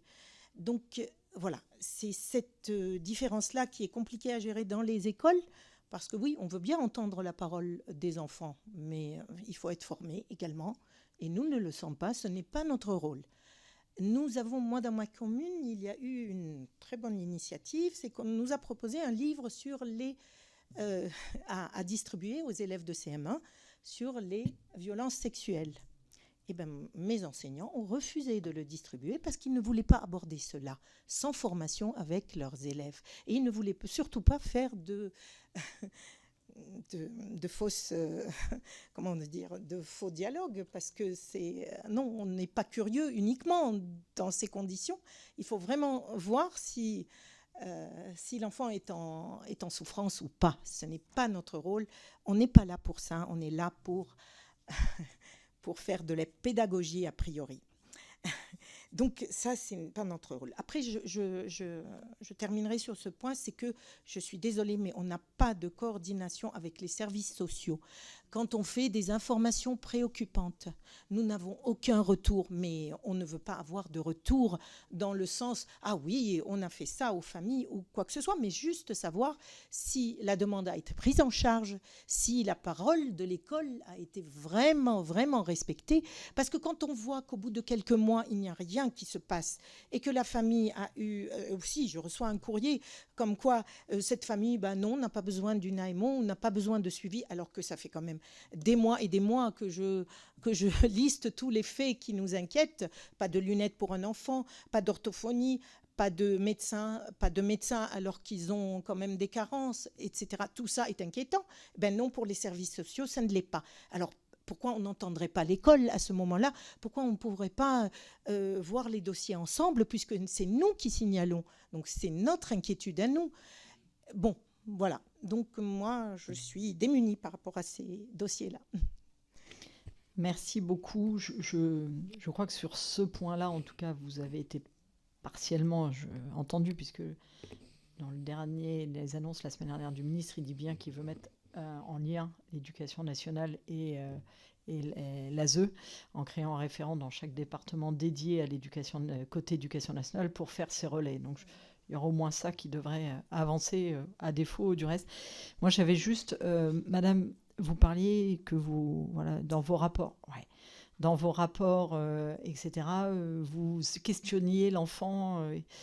Ce qui est assez, enfin, là où je m'interroge, c'est que pour moi, le but, c'est plutôt que l'enfant dise et que vous retranscriviez mot pour mot ce qu'il dit, pas forcément aller chercher les faits, parce que là, du coup, on va se retrouver, à mon avis, avec un sujet au point de vue procédure après, avec tout ce qui est écoute de l'enfant. Ouais. Non, vous disiez que vous pouviez, en discutant avec l'enfant, aller chercher des faits. Et du coup, non mais parce que du coup, vous savez que tout avec ce qui les est enseignants. Ah, ok. Dans les échanges avec les enseignants. Ok, non, parce que là, du coup, je me disais, Oui, on non, risque d'avoir un c'est sujet. pas On est bien pareil. d'accord, ce qu'on vous dit, c'est bien mot pour mot, la Bien parole de sûr, l'enfant. oui. Quand il y a une Ok. parole d'enfant, Très bien. on ouvre les guillemets et on retranscrit. Très bien. Non, exactement c'était ce juste qu'il dit. pour pas vous mettre en difficulté également vis-à-vis des parents. Moi, je vous entends beaucoup parler de signalement auprès du département, etc. Jamais vous vous dites, je vais faire directement un signalement à la justice en direct. C'est trop important. Oui, si, d'accord. Ok. Très bien. Non, mais c'était pour... comme depuis tout à l'heure, j'en parle avec du département, c'est une pression. Et dernière, avant de donner à mes collègues, je vous avais questionné tout à l'heure, vous savez, sur tout ce qui est à avoir un intermédiaire entre vous et les familles, comme les boîtes papillons ou ce genre de choses, ce que vous en pensez, etc. Et donc, j'ai Madame Maximi qui a demandé. Je crois que, Michel, tu répondras après. On va laisser Madame Maximi dans un premier temps. Mais on lui donne juste après. Allons-y. Oui, je vais faire vite, mais je voulais revenir sur juste deux choses. Rédiger une IP, effectivement, même les éducs ne sont pas formés. Enfin, moi, la première fois que j'ai dû faire une IP, en fait, je me suis rendu compte que je ne savais pas faire. Bon, on apprend et ça fait partie des... Et je pense qu'il y a une souplesse aussi dans la rédaction. Effectivement, il faut des faits, mais il n'y a pas de méthodologie parfaite là-dessus. Enfin, en tout cas, c'est un point d'entrée dans un signal. Enfin, c'est la façon de signaler. Ce n'est pas ce qui va déterminer la suite. C'est un point d'entrée. Donc, il faut aussi... Je pense que tout le monde se dise que c'est accessible. Enfin, moi, j'essaye de dire que chacun et chacune, si on a des doutes, si on a des inquiétudes, il faut se saisir des outils qu'on a, quelle que soit la formation qu'on peut avoir, et avoir en tête tout de même que tous les écrits qu'on fait, effectivement, après, sont lus par les familles, et notamment par les enfants, et qu'ils y ont accès plus grand. Et ça, c'est aussi quelque chose d'important à avoir en tête. Moi, je voulais juste revenir sur quand ma collègue disait faire une IP, c'est sauver la gamine. Bah non, enfin, j'aimerais que ça soit le cas, qu'une fois qu'on fait un signalement, que la chaîne, que tout s'enchaîne et qu'on puisse protéger, soit par des mesures d'AMO, par des soutiens à la parentalité ou par des placements des séparations par enfant, mais c'est pas la réalité des choses. Et là, je sais que je radote dans cette commission, mais aujourd'hui, dans la plupart des départements de France, nous avons des enfants dont le juge des enfants a ordonné un placement et qui n'ont pas de place, qui ne sont pas protégés. Non, mais je veux dire, c'est aussi la réalité. Et c'est hyper décourageant, et je comprends, parce qu'en fait, on n'est pas outillé, on n'est pas adapté aux besoins aujourd'hui qui sont ceux de la protection de nombreux enfants en danger. Effectivement, il y a un terreau aujourd'hui qui existe, et on l'a vu après le Covid. Voilà, et puis on a aussi une meilleure formation, quoi qu'on en dise.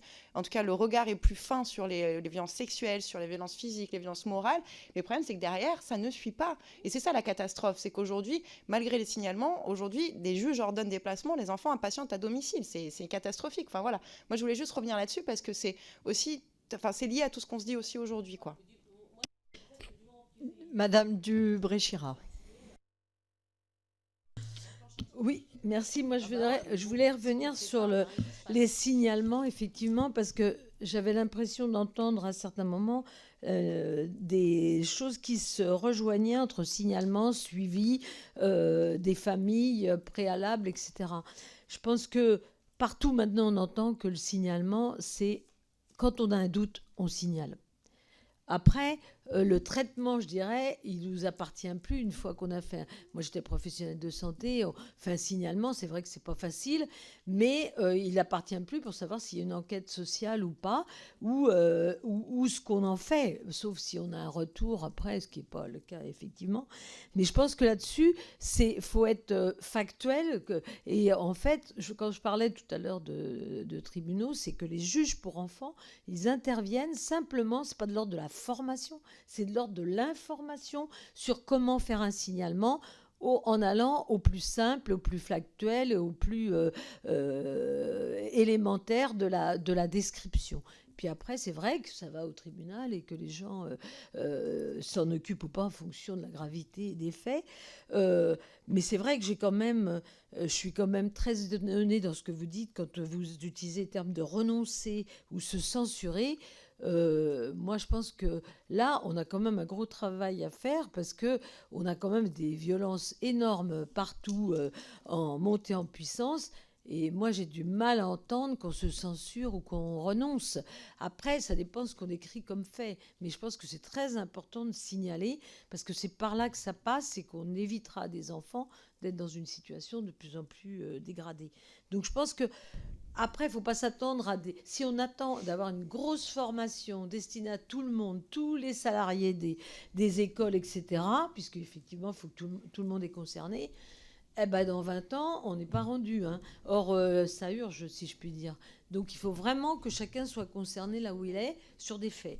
Donc, merci. J'ai vu que Madame Sierra voulait réagir. Et juste pour rebondir, Nicole, malheureusement, dans les INSPE, c'est encore pas ça. Je viens de m'en assurer à l'instant. En fait, c'est un petit peu sur ça que je voulais réagir. C'est que effectivement, en fait, je voulais réagir parce qu'une de nos collègues a dit c'est pas notre rôle. Alors, je sais pas si je l'ai bien entendu et donc je voudrais pas déformer ce que vous avez voulu dire. Mais moi, je pense qu'au contraire, il faut dire aux enseignantes et aux enseignants et aux directrices et aux directeurs et aux animateurs et animatrices des temps périscolaires. Et en fait, c'est votre rôle. C'est votre rôle de signaler. Et c'est pas une question, c'est la vérité. Et il faut que il faut malgré les difficultés, parce que oui, évidemment, on en a conscience toutes et tous autour de la table. Les difficultés, elles sont là, elles existent. Mais c'est notre rôle de signaler. Et donc, effectivement, la base, c'est que les enseignantes et les enseignants elles soient formés en formation initiale sur l'enseignement à l'éducation à la sexualité. Alors effectivement, on peut penser, je ne sais pas, il y a une proposition sur à la vie affective et intime, pourquoi pas, enfin peu importe en fait le mot qu'on va utiliser du moment que cet enseignement-là soit mis en œuvre. Et surtout, il faut être rassuré, accompagné, il faut être formé et il faut vraiment que là, les gens n'en doutent plus. C'est-à-dire qu'il y a une opposition forte. Par exemple, il y a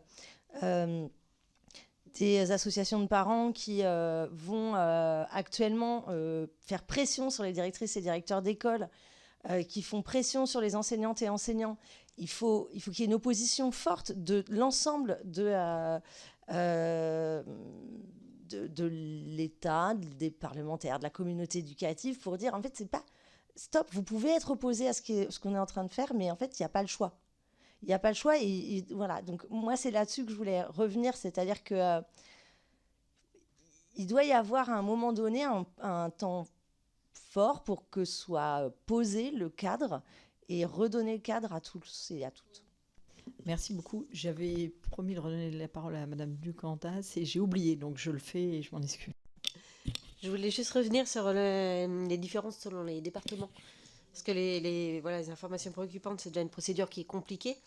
Ce qui peut changer d'un département à l'autre, c'est qui est-ce qu'on prévient ? Est-ce qu'on passe par l'IEN ou non ? Est-ce qu'il faut son aval ou non ? Et la façon de faire, voilà, au sein de l'éducation nationale. Donc ce sera important d'avoir un cadrage national et aussi sur ce qu'on doit transmettre ou non. Par exemple, il y a des départements où on signale aussi l'absentéisme et d'autres non. Sur le fait de trier les informations préoccupantes, il faut savoir qu'il y a quelques années, c'était aussi trié des fois par nos inspecteurs de l'éducation nationale, ce qui n'est plus le cas maintenant. Alors peut-être par peur que ça leur retombe dessus, entre guillemets aussi, mais bon, c'est une bonne chose. Et deuxième chose sur laquelle je voulais revenir, c'est sur la partie formation.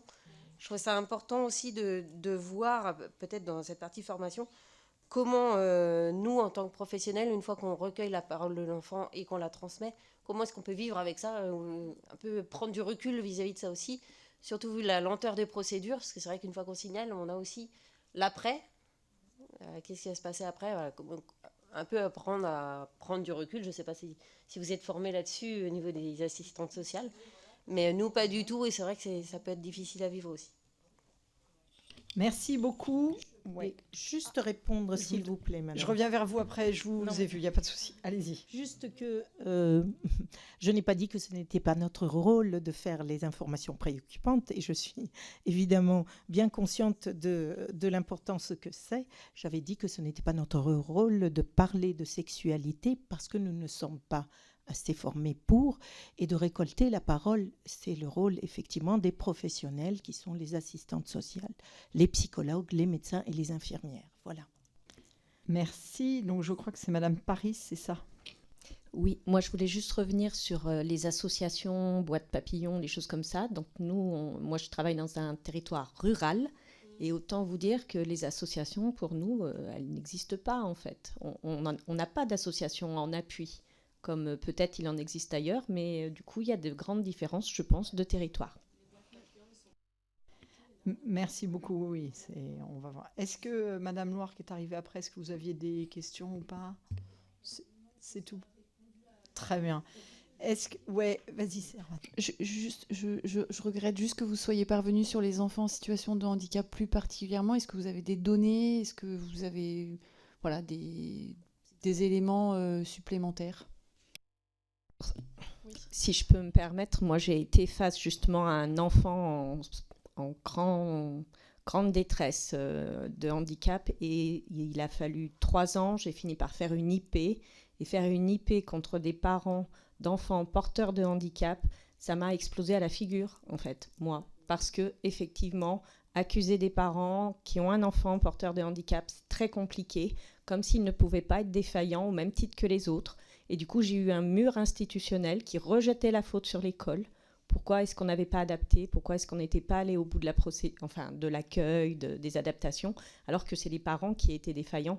Et là, c'était très compliqué. Et ce qui était sous-jacent, c'est que de toute façon, l'institution n'avait pas les moyens de l'accueillir, cet enfant. Puisqu'effectivement, dans les maisons de l'enfance, ils ne sont pas équipés pour les autistes. Dans les familles d'accueil, elles n'étaient pas formées pour l'accueil d'autistes. Donc même si mon IP était recevable et qu'il fallait placer l'enfant, il n'aurait pas su quoi en faire. Mais prenez le micro, Madame Loire, qu'on vous entende. Ben oui, mais moi je vous entends. Je vois que vous parlez, mais j'entends pas ce que vous dites en fait. Oui, je voulais juste savoir si c'était les parents qui étaient dans le déni. Là, c'est bon. En fait, c'était un enfant porteur d'autisme et de troubles de déficience intellectuelle. Et en fait, alors, je vais être très, très crue dans mes propos, mais en fait, ils s'occupaient de leur enfant comme d'un animal. C'est-à-dire qu'ils le nourrissaient, qu'ils lui apportaient des soins médicaux, mais en fait, ils refusaient qu'il s'élève intellectuellement. C'est-à-dire qu'à chaque fois que l'école mettait en place des dispositifs pour... vous savez que l'autisme, c'est très, très compliqué. Eh bien, il lui faisait manquer l'école.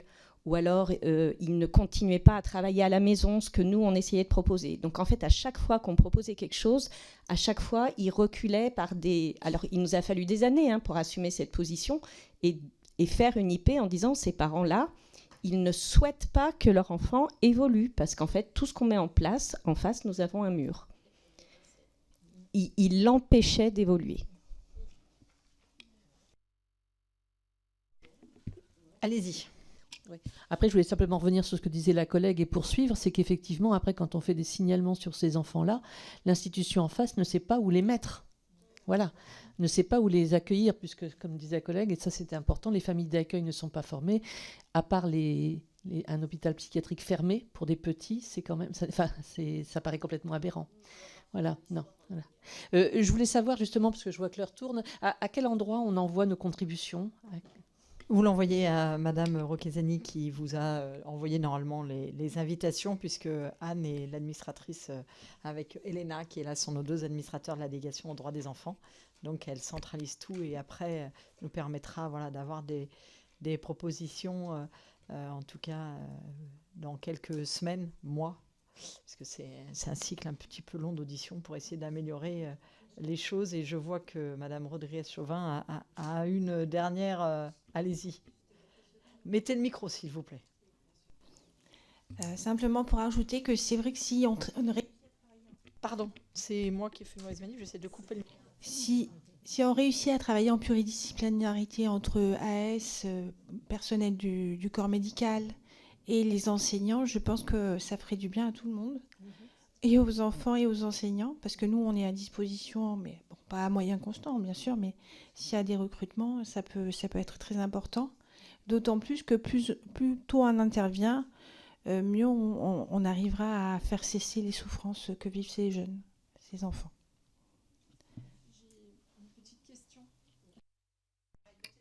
Voilà. Est-ce que l'on sait le nombre d'IP réalisés, de signalements au niveau national, fait par les enseignants? Alors, on a essayé de chercher hier, c'est exactement la donnée que j'ai demandé Oui. à Anne hier, et on n'a pas trouvé à l'instant T la donnée. Et je pense Parce que quand on voit... chacune d'entre nous, Ouais. nous en faisons déjà plusieurs par an, Mais depuis en fait, très longtemps. je pense que c'est pour ça que le ministre Gabriel Attal a fait tout un axe sur protection de l'enfance et ASE la semaine dernière, parce que je pense que, comme nous, il a compris qu'il y avait un enjeu à essayer d'avoir toutes ces données-là, parce que vous avez raison, sans les données, c'est difficile de quantifier. Si on n'a pas les données, demander des postes, c'est quantifié. C'est pas à vous que je vais le dire. Donc, on a besoin de ces données, mais c'est pas rassurant. Mais en fait, c'est dans toute la protection de l'enfance qu'on n'a pas les données. C'est pas que éducation nationale. Et c'est là où je vous dis, c'est pas rassurant. C'est pour ça qu'on a fait créer le GIP France en France protégé, pour qu'on ait au même endroit tous les interlocuteurs, pour essayer qu'enfin on ait des données.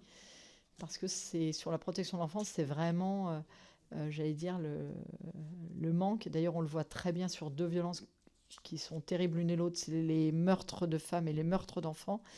On a un décompte sur les meurtres de femmes, les féminicides, on a un décompte quasiment en temps réel. Sur les enfants, eh bien, je vous défie de trouver le chiffre réel.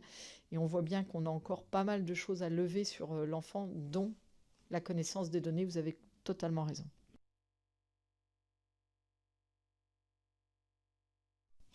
Moi, je voulais simplement finir rapidement, parce que je vois que l'heure tourne. Dans l'éducation nationale, dans le premier degré, là, je parle un peu de ma chapelle, parce que je suis psychologue, moi, dans l'éducation nationale du premier degré. Et quand j'ai débuté, on faisait des synthèses avec les assistantes sociales de circonscription. On avait le temps de faire des synthèses même avec les enseignants. Et de plus en plus, on est très absent, je trouve, au niveau des psychologues dans les écoles, dans le premier degré. Pas parce qu'on ne veut pas y être, parce qu'il y a beaucoup de postes vacants.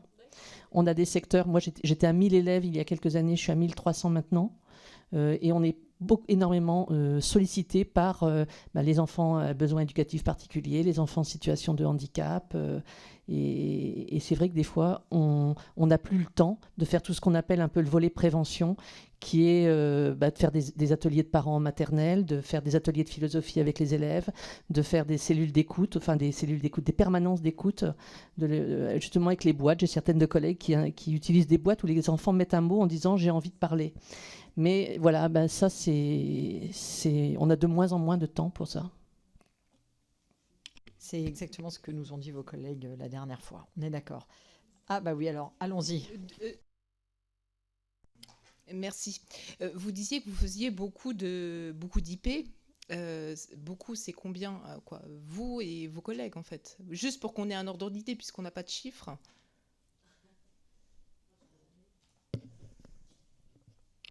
C'est très aléatoire. Moi, j'ai un peu plus de 20 ans de carrière. Je n'ai pas fait d'IP du tout les 15 premières années de ma carrière. Du tout, du tout. Et ces dernières années, j'ai pu en faire 3-4 dans la même année. C'est très fluctuant du public accueilli, de l'année, de beaucoup de choses. On a vraiment besoin de mettre en place un système de données. Donc, on va être obligé de clôturer. Non, vous vouliez un dernier mot très rapide, alors. Non, je voulais dire que en fait, ça dépend aussi des équipes, le nombre d'IP. Parce que quand une équipe se sent solide pour faire une IP, en fait, forcément, il y a plus d'IP qui vont être faites parce qu'on est accompagné. Il faut que ce soit qu'il y a une assistante sociale présente. Moi, dans ma commune, il y a une assistante sociale sur l'échelle d'une circonscription. Et ben oui, effectivement, on peut faire 1, 2, 3 IP, 4 IP par an s'il y a besoin. Mais en fait, il n'y a pas de problème puisqu'on a une équipe pluridisciplinaire qui est là. Et voilà. Quand ce n'est pas le cas, quand les collègues ne savent pas faire, se sentent démunis et se sentent pas légitimes, ben, du coup, il n'y en a pas. Et, je ne sais pas si les données... voilà. Merci beaucoup, en tout cas, d'avoir répondu à nos interrogations. Merci à vous de rappeler qu'il vaut mieux faire une information préoccupante pour rien que de passer à côté d'un vrai cas de maltraitance. Merci pour votre travail chaque jour auprès des enfants. Et nous restons bien entendu à votre écoute si vous avez l'impression d'avoir oublié de nous dire quelque chose ou une proposition qui vous viendrait entre-temps. Bien entendu, nous sommes à votre écoute et je vous remercie vraiment d'être venu.